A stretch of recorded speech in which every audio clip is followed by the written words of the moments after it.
নমস্কার সুপ্রিয় দর্শক বন্ধুরা, প্রত্যেককে স্বাগত আমার চ্যানেলের বিশেষ একটি পর্বে। আশা করি ঈশ্বরের কৃপায় আপনারা সবাই সুস্থ আছেন, ভালো আছেন। আজ 2025 সালের 9 এপ্রিল। এস নামের মানুষদের কেমন কাটবে, তাদের ভাগ্যফলজনিত বিভিন্ন বিষয়বস্তু সম্পর্কে বিভিন্ন তথ্য আমি আপনাদের জানাবো। সুতরাং অনুরোধ রইল, ভিডিওটি অবশ্যই শেষ পর্যন্ত মনোযোগ সহকারে দেখুন। আজ বুধবার, এই দিন যে মহাযোগ, যে মহাশুভ যোগ তৈরি হয়েছে, তার জন্য এস নামের মানুষদের কোন কার্য করা অনিবার্য, কোন কার্য দ্বারা তারা নিজেদের জীবনে উন্নতি নিয়ে আসতে পারবেন, এই দিনের ভাগ্যফল এবং সমস্ত খুঁটিনাটি বিষয় সম্পর্কে আমি আপনাদের বলবো। সুতরাং সম্পূর্ণ ভিডিওটি দেখার অনুরোধ জানাবো আবারও। দর্শক বন্ধুরা, বলে রাখি, আপনাদের এই চ্যানেলটিতে যাদের নামের প্রথম অক্ষর এস দিয়ে শুরু, সেই সমস্ত মানুষদের ভাগ্যচক্রের বিভিন্ন তথ্য আমি জানিয়ে থাকি এবং জ্যোতিষশাস্ত্র নিউমেরোলজির গণনা থেকে এই বিষয়গুলি জানানো হয়ে থাকে।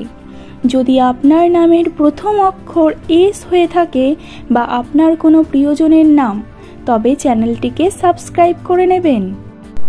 তাহলে চলুন সুপ্রিয় দর্শক বন্ধুরা, আজকের ভিডিওটি শুরু করা যাক। যাদের নাম এস দিয়ে শুরু, তাদের জন্য 9 এপ্রিল 2025 তারিখটি পেশাদার মনোযোগ এবং ব্যক্তিগত প্রতিফলনের মিশ্রণ হতে পারে, যেখানে ক্যারিয়ার এবং সম্পর্কের ক্ষেত্রে চ্যালেঞ্জ এবং সুযোগ উভয়ের সম্ভাবনা থাকবে এবং স্বাস্থ্য এবং সুস্থতাকে অগ্রাধিকার দেওয়ার প্রয়োজন হবে। এস নামের অক্ষর দিয়ে শুরু যাদের নাম, তাদের কর্মজীবন বর্ধিত দায়িত্ব, দক্ষতার সাথে পরিচালনা করার জন্য সংগঠিত থাকার উপর মনোযোগ দিন। একটি নতুন ধারণা আপনার কাজে সাহায্য করতে পারে।